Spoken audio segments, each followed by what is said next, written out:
Good evening. The flags are up, the teams have arrived, and tonight fans in the West are gathering for one of the biggest sporting events of the year.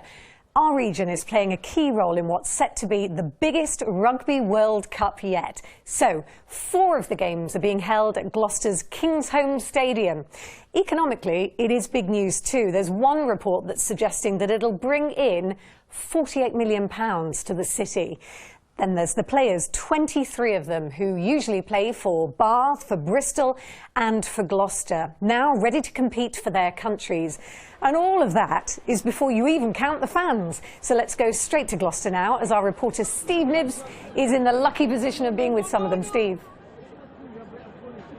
Yeah, Alex, thanks very much indeed. The waiting is over and the fan zone is finally open. This place can cope with 3,000 fans getting in to watch the games for free on the big screen tonight. The opening ceremony will be shown, and also the England versus Fiji game. And tomorrow, for those that couldn't get a ticket, the Tongan versus Georgia game, which is at Kingsholm. A lot of excitement building here. This has been so much planning, many years in the planning. And walking through Gloucester today, there's a real sense of excitement that finally, after all the waiting, Gloucester is ready to show itself off to the world. Hello and welcome to Gloucester. This is where the years of preparation kicks in. This is the Gloucester Rugby Stadium itself. Taxi drivers like Hussein have been on free hospitality courses to welcome the thousands of visitors heading to the city. Well, I've told most of our drivers to spend less time with the family over the next few weeks and concentrate, make sure that all the customers coming into Gloucester and all the sports fans coming into Gloucester are looked after. Just walking through the centre of Gloucester, the atmosphere feels different. The banners and the bunting helping that, but also a bit of tradition. Welcome to Gloucester, the Rugby World Cup host. There's a lot of talk here already about the legacy of the World Cup, and everyone appreciates what a huge opportunity this is for the city to show itself off. And already the economic figures are impressive. People are really proud of their city and what we've been able to deliver, and that's a great thing. The other thing is in terms of genuine economic impact. Ernst & Young say that there will be about 48 million economic impact on the city alone. And of course that actually spreads out further to the region. There are hotels in the Forest of Dean, in Cheltenham, in the Cotswolds, which are full over this period because of the Rugby World Cup. Tourism is a key byproduct of the tournament, but what does happen when the World Cup machine moves out in a few weeks? Well, there's hope that the thousands of fans coming to Gloucester will leave a lasting effect. People are going to go home and talk about their experiences here. Average stay for international visitors is about 13 days, so they're going to drift into Gloucester. We want them to stay here and have a look around. It's not just the match day that we're interested in.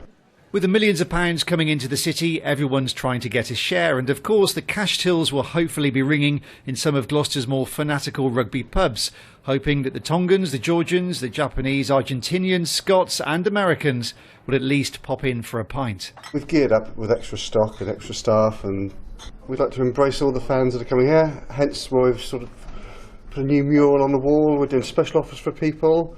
We've repainted the rugby ball to enhance the 2015 World Cup. So, with a few last-minute preparations here and there, Gloucester is almost ready for arguably the biggest party the city has ever seen. One that will hopefully be remembered long into the future.